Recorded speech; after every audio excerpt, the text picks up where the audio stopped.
Yeah.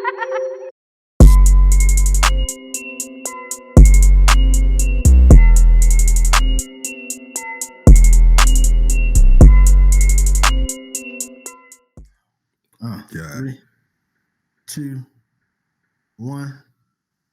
I think that's good enough.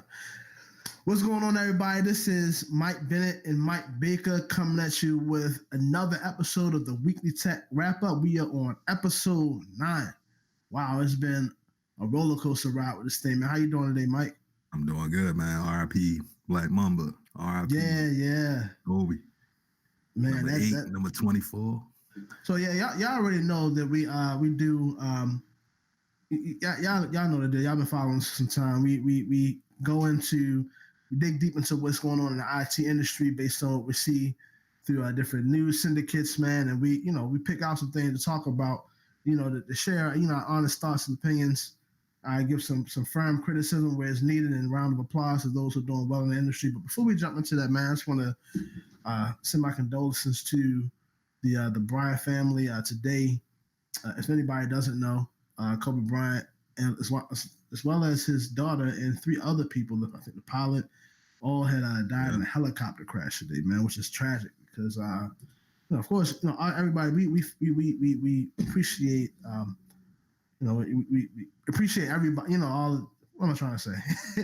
Not trying to slight any of the other people that was in the crash, but Kobe Bryant was in some ways a role model to a lot of folks, and just an icon for our generation, and lost a life. Lost a life in general, bro. I saw Rick Fox was also in there. He was a former basketball player as well. Like, I mean, it's just a tragic situation all around. Life is one of those precious things. You don't never know what's going to happen. Nobody expected it to happen, and for it to happen, it's a wave. It's a shock wave that definitely hit America, probably the world, and definitely Black America and the Black community all across the world in particular.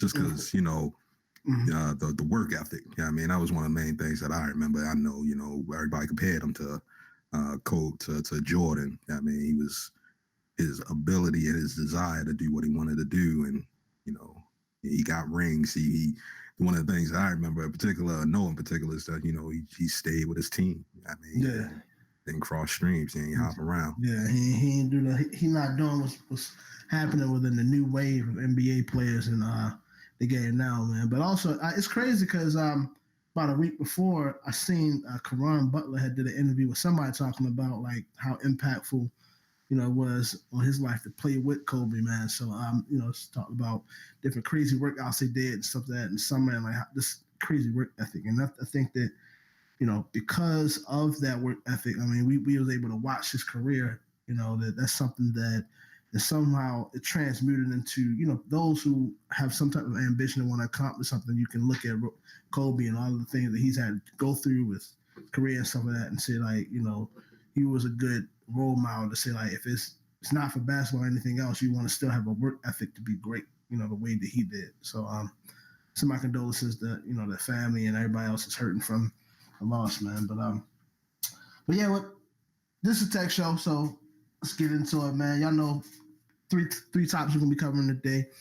First things up says what Jeff Bezos can teach you about smartphone security. And that title's a little bit tricky because Jeff Bezos is not actually teaching the lesson. It's about him learning the lesson, right? Right. Secondly, it says the Motorola Razr is coming. Here's what to expect from the first foldable flip phone. So I want to preface that by saying, what they're talking about is not the first foldable flip phone. Of course, we had flip phones before, but what they're doing now, we'll dive into it. But they definitely are blazing, right? Motorola, they're definitely blazing trails. But and lastly, the last article we want to be reviewing says how much is Facebook investing in spatial computing. So and that's going into virtual reality, augmented reality, and all of the the things that Facebook is doing over there. Facebook, but let's dive in, man. So like a whole nother business model, I figure. Yeah. But it says here, so like I was saying, jumping into the first topic, man. It says Jeff Bezos can teach about smartphones. So what happened, ladies and gentlemen, is that long story short, Jeff Bezos had received a random text message from someone, just like I think it was from Dubai or Saudi. The Saudi Crown Prince Mohammed bin Salam. Yeah, whatever.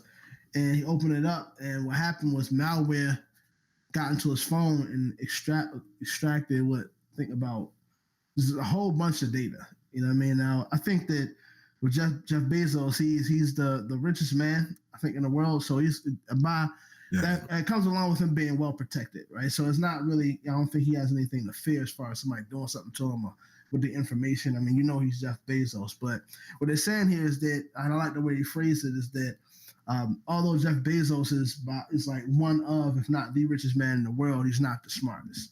And it's just good to always keep this in mind. He had to learn his lesson. And, he ain't affected too much, but for anybody else, I guess people they have a lot more to lose per se.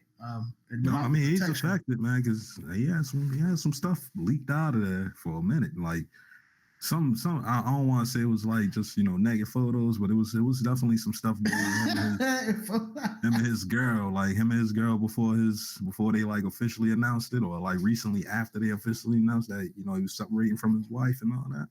It was some stuff on it. It's Jeff Bezos' phone. There's some data on it. Yeah, I mean, I guess the perspective I had was, so I mean, they spilled some data out there, but it's kind of like, his life is not in shambles. You know what I mean? He's still going to be who he is, At this point, whenever stuff like this happens, especially to like celebrities or just really, really rich people, it's not like, it doesn't hurt us, so it's not like, disheartening in some way. It's entertainment for us. You know what I mean? That's why they play. So it's like, he ain't here, but yeah, you're right. There's a whole lot of stuff that leaked out of there, man. It's definitely entertainment. The fact that he gonna lose probably half of his billions. I mean, to be 100-something billionaire and he gotta give half of that up to his wife. That's pretty entertaining. Yeah, that's people news. Still, I still feel some type of. Some people they'll say that because he said that based on the length of their marriage or their union, that she put in that pain, she put in that work, and that half that she's getting is just due to her. But I just I don't know, man. It's just that's a lot to lose, man. Like, and it's just, again, he's a billionaire. Like, I'm not nowhere near a billionaire, so it's like I probably can't conceive of the type of lifestyle they have. But I'm just like half of a billion. I mean, not half of a billion. Half of the 100 billion. Now I can't even say it. Like, it's crazy. Yeah, half of $100 billion. Yeah, like, exactly. Off of off of irreconcilable differences. Like I just don't, and yeah, man. I don't know what I would do. I don't know what I would do because that's a lot. Amazon is Amazon. You know what I mean? I looked at the other day on my Cash App, and they, on Cash App now you're able to like invest in like stocks and bonds, stuff like that. Mm-hmm. And they have Amazon valued at $931.8 billion. I mean, right. Apple, we did an article on that too. I think they had 1.44 trillion. Yeah, they all jumping back and forth, like depending on the stock market that day. Like at one point, Microsoft hit $1 trillion. Google's about to, if they haven't already, hit $1 trillion. Amazon hit $1 trillion, then fell back. Apple will more than likely hit $1 trillion and fall back, if not leap forward again. Yeah. I mean, they all bouncing around that $1 trillion mark. I mean, with this article in particular, one of the main things that they were just talking about was just like, your phone security really doesn't matter. Like you really have to be vigilant. Yeah, I mean, you have to be aware of what you're doing when you're using the phone. One of the things that they were talking about, like he got hacked using WhatsApp, and he was using an iPhone. Yeah, I mean, so it's like he basically tried to protect himself as much as possible. Yeah, I mean, he tried to use the supposedly most secure device, which is an Apple phone. Supposedly. I mean, he tried to use an encryption with his WhatsApp, and nonetheless, the way he got hacked. Supposedly, I think the way that he got hacked was with a file that was a video. Somebody, the guy. Yeah, he opened up. Yeah, it was. So they sent him a video clip. And they got him in. I mean, and that video, just executing that video in itself was enough to get them into his phone and allow them to pull whatever they needed to get from it.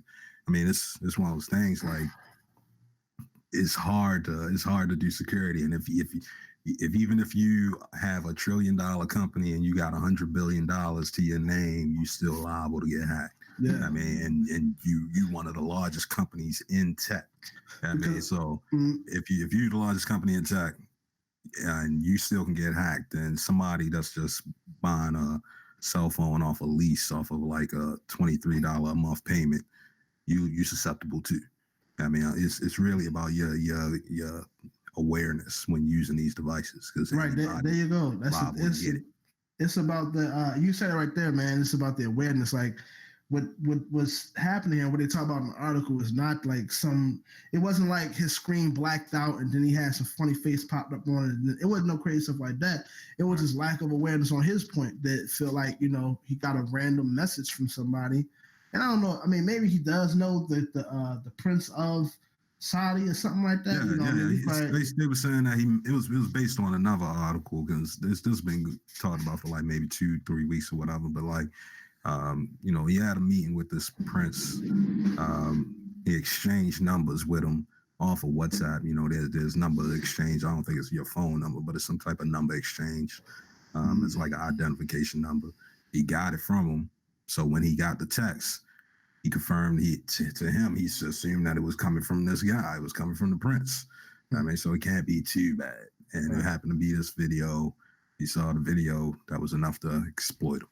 I mean, and I guess he was probably looking at some type of business deals that he can do. How can we bring Amazon to the Middle East type thing. So, I mean, so he wanted to network and talk and communicate, and he ain't suspect that. I mean, one of his potential negotiation tactics, one of his networking attempts, one of his contacts will be the ones that will get him hacked. I mean, it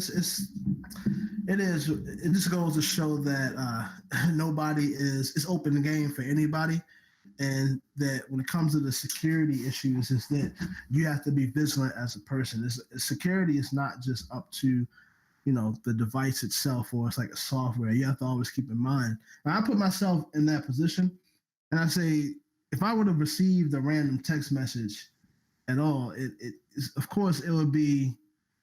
It doesn't really go into detail as far as what was said, or the type of video or anything like that. But it's certain things. Me kind of jumping into my quality assurance bag here. It's certain things you would check to make sure that like it's authentic, that it's real. That you can check the verbiage. You got to have an eye for these things and keep that in mind. And if not, it's going to be open game. And at the same time as I was saying that.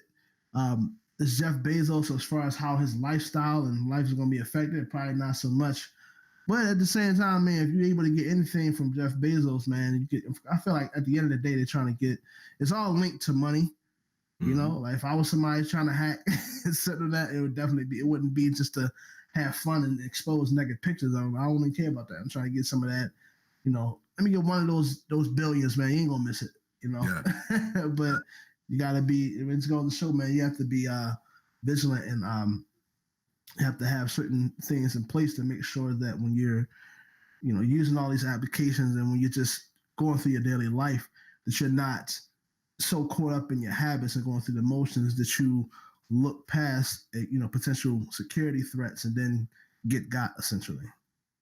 True. You know what I mean? True.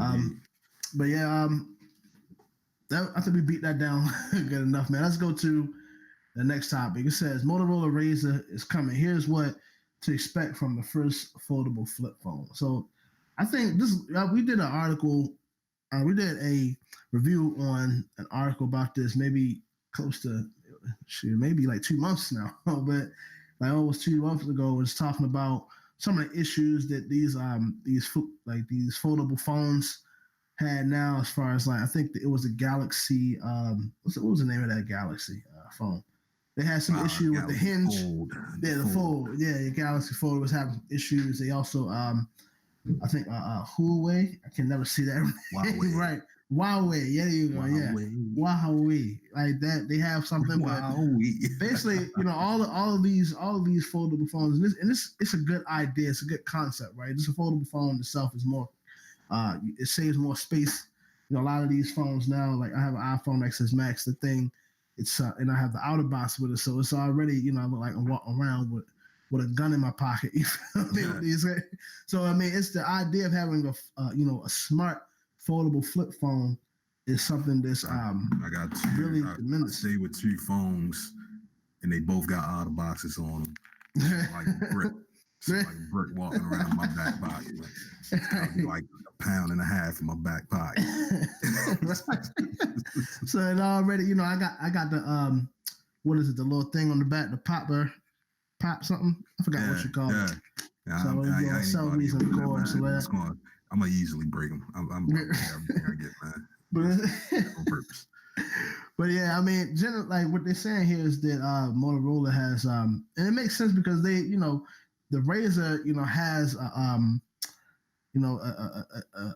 unique history in the sense that even back before they had like the smartphone, we had the flat screens, the touch screens, and stuff like that. Like they still kind of had the game a lot with the foldable phones, but now that they are moving towards having something that's pushed to the public where it's a foldable smartphone, man, they're really blazing trails with, where the phone, like cell phone industry will be going from here.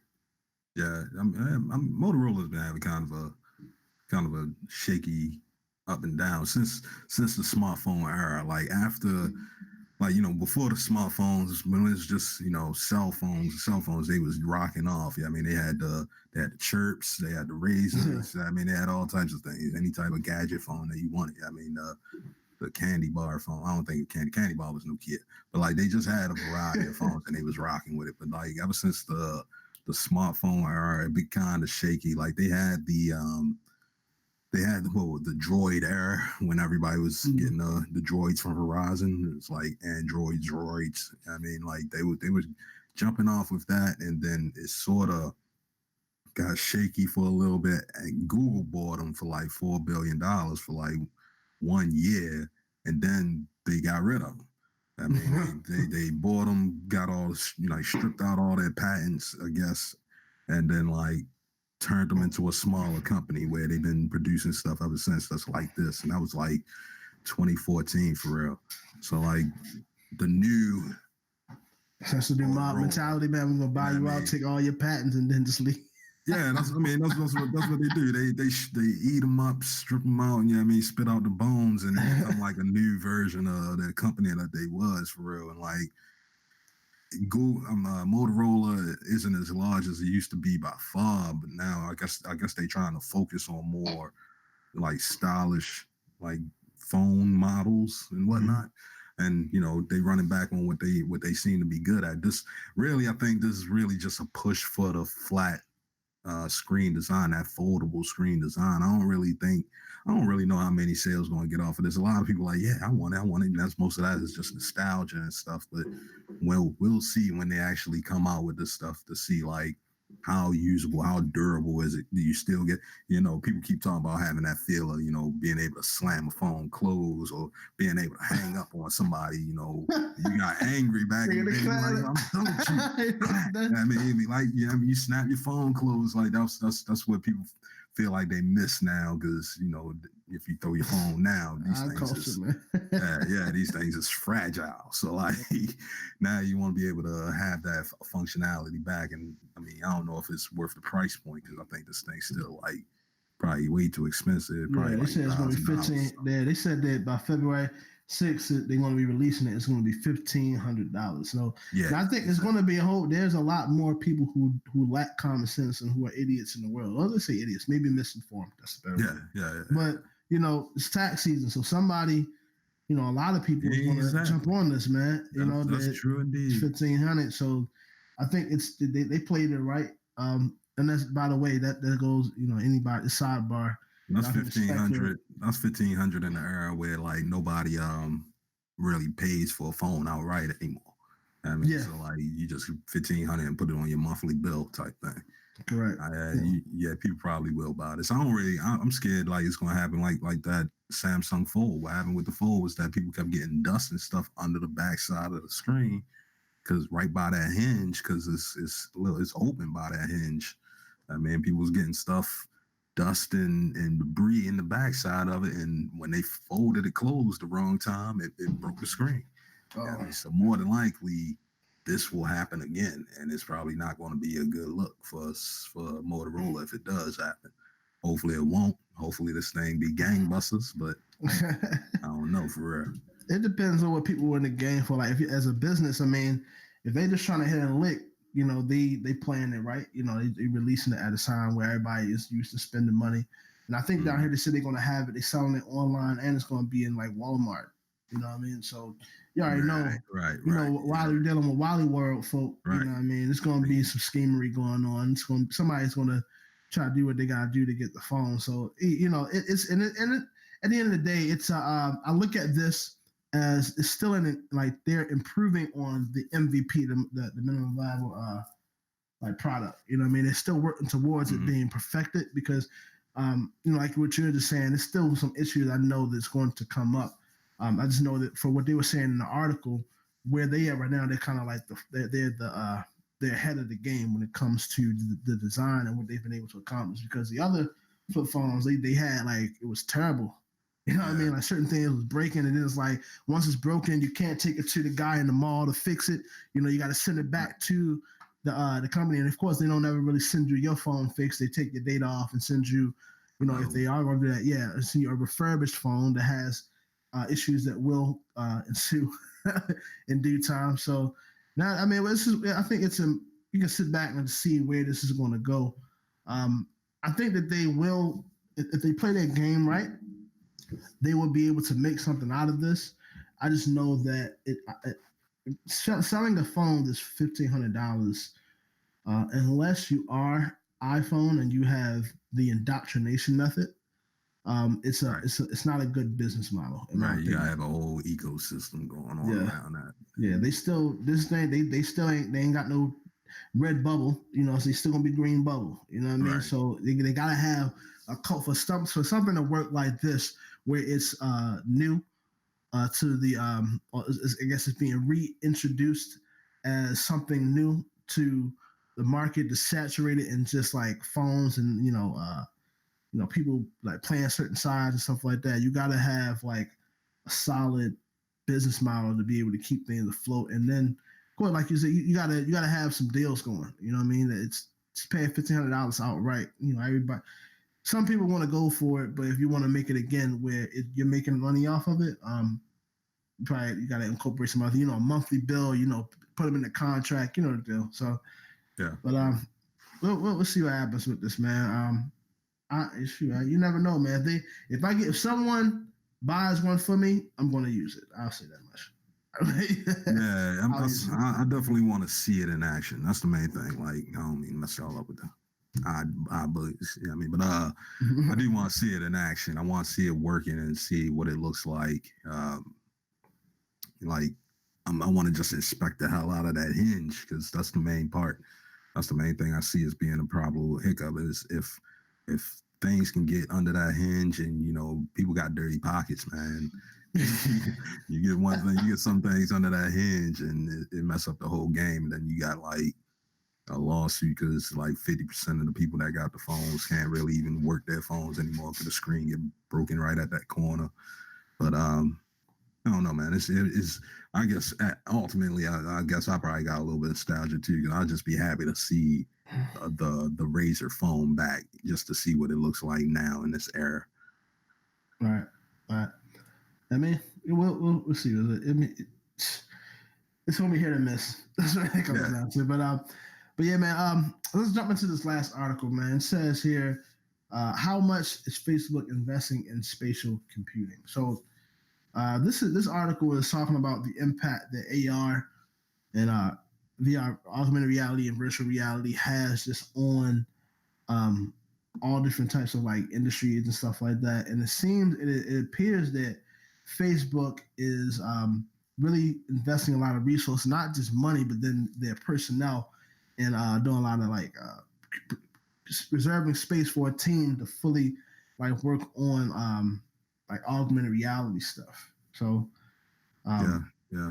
I mean, what I've been noticing from it is like, I don't know. I think like they run the game right now. Like Facebook has the Oculus company, so they bought that company for like $2 billion back in like 2014 or something, and they've been running virtual reality since then for the past 6 years, basically.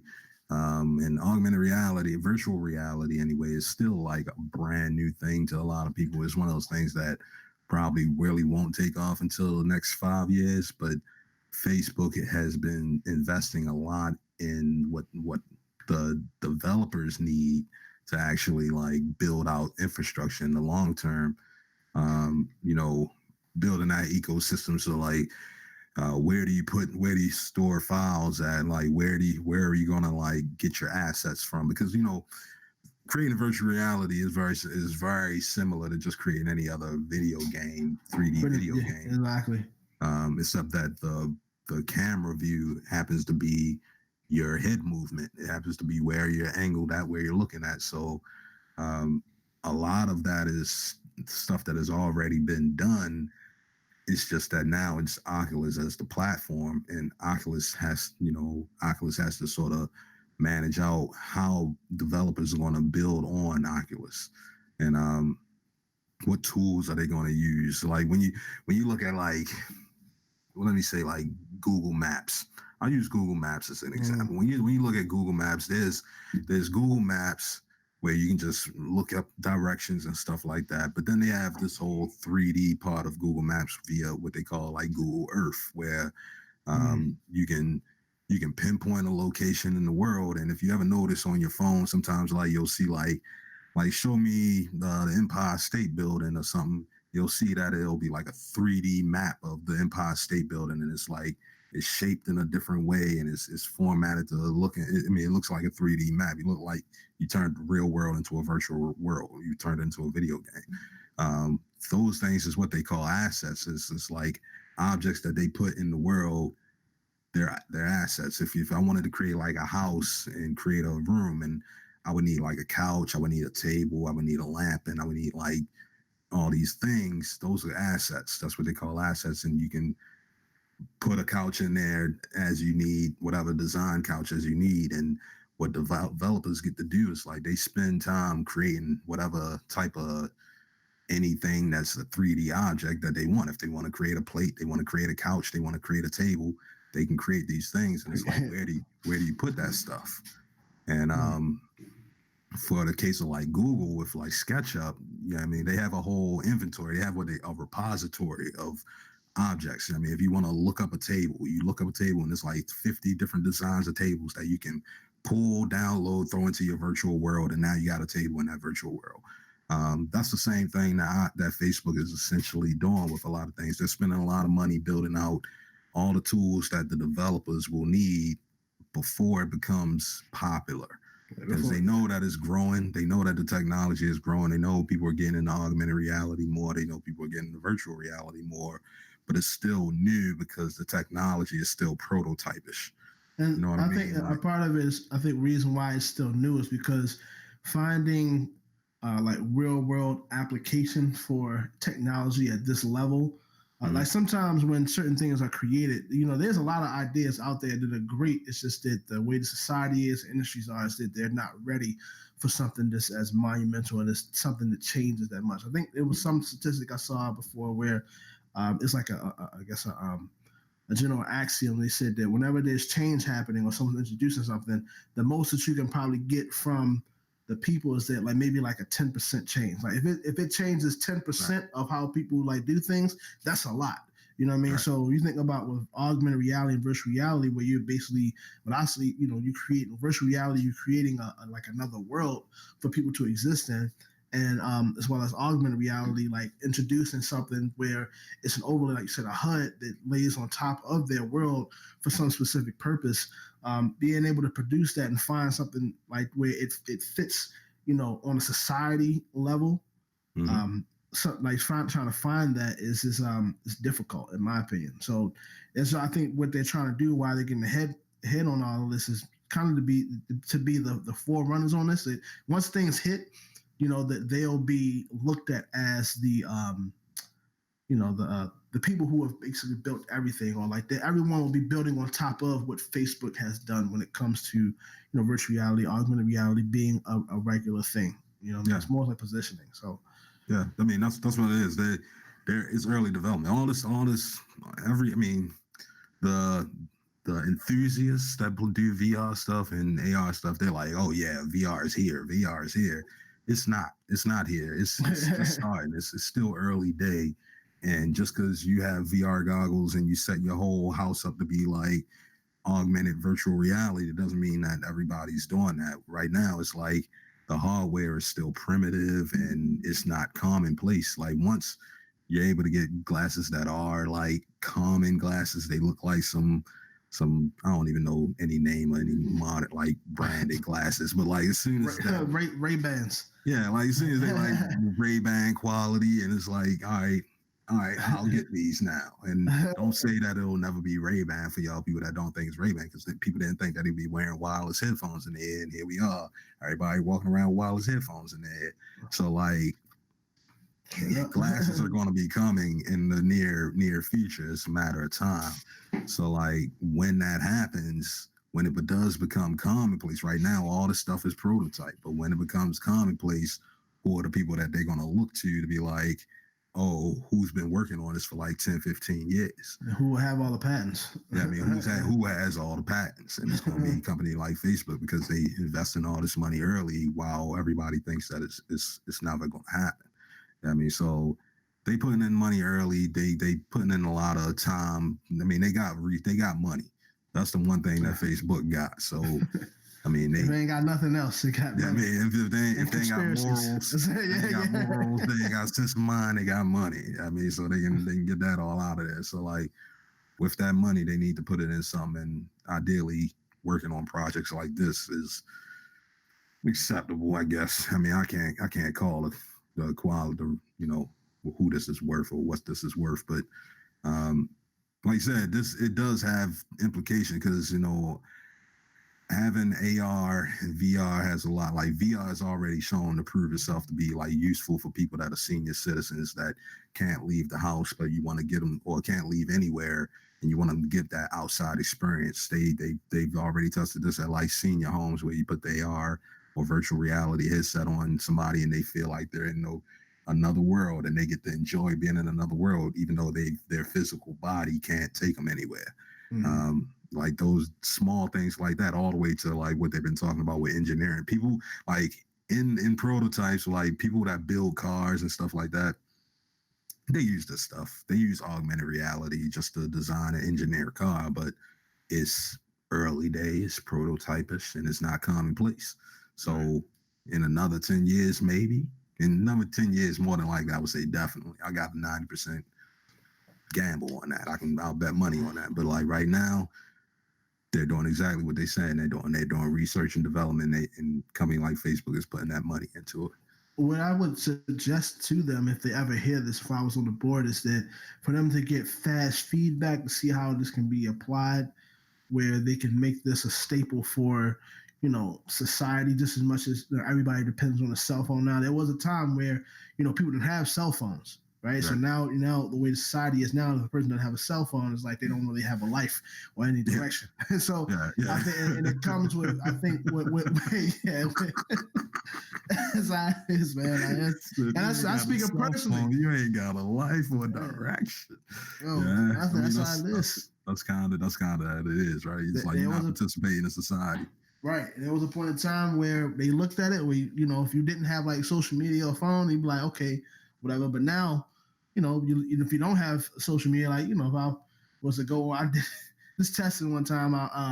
When I was with this girl, until I had no social media accounts. That's all I had, my cell phone was BS. She was like, what's wrong with you? You know what I mean? So this is a part of life now. You know what I mean? But what I'm saying is that in order for them to, there you go. That's apparatus.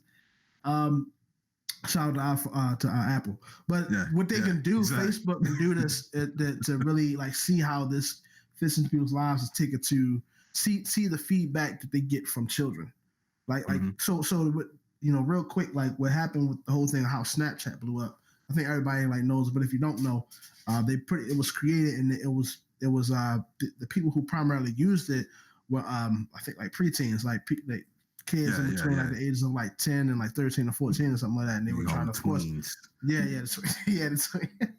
tweens, and because they was able to get that data in like all these data points and KPIs together, they were able to see like, okay, this is what we need to do to get this thing to grow. Plus, when you introduce something like that into a culture, into a segment of the people that are younger folks, they grow with that.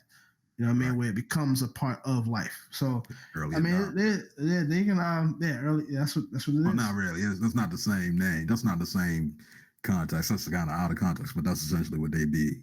I mean, they be early adopters because they early to the game, but it's not. I got kind of, sort of, not really. You know what I mean? But yeah, man. That's pretty much all I have, man. I think we something to look forward to with that, but. Mike, did you have anything else you want to talk about? No. We got more stuff coming up for y'all. I'm planning on trying to come through with a couple of ways to make this a little bit simpler process for everybody collecting. You know, it's always easy that you can get this thing on any of your podcasting networks. You know, like I said, the iTunes, the Twitter. Well, not Twitter. Twitter's not a podcasting, but the iTunes, Spotify, Google Music. You can find us on there. You can find us on YouTube. You can find us on Facebook. But I'm going to try to come up with a streamlined method for y'all to sort of consolidate some of this stuff. I know y'all be watching, but I want to make it easier for y'all. That's the move, man. Yeah, I ain't got nothing else, man. Y'all heard the guy. Like, comment, subscribe, follow us. We can be followed. You know, we on all the primary and some of the smaller podcasting platforms, man. Weekly Tech Wrap Up. But that's pretty much it, man. This is Mike Bennett, Mike Baker, signing out. Peace.